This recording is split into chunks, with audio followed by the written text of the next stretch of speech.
ខែហ្នឹងគឺជាខែដែលសម្បូរដល់7ដុល្លារហើយខ្ញុំបានយកវាមកធ្វើជាម្ហូបបុកកំពឹសមួយមុខនិង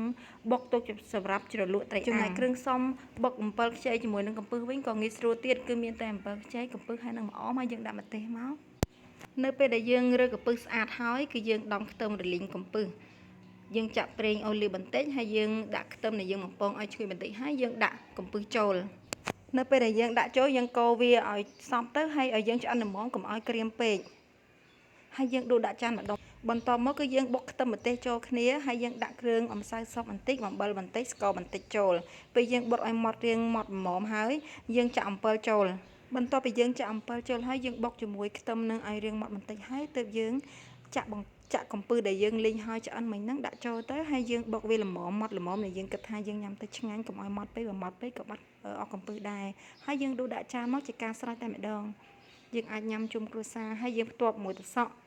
សាឡាត់ដាក់ជាមួយការ៉ុតទៀតក៏បានដែរប៉ុន្តែខ្ញុំអត់មានការ៉ុតខ្ញុំមានតែពីរមុខហ្នឹងខ្ញុំដាក់តែប៉ុណ្្នឹងទៅហើយចំណែកខ្ញុំបុកមកហ្នឹងខ្ញុំបានដួសទុកតិចទុកដាក់ជ្រលក់មួយត្រីអាំង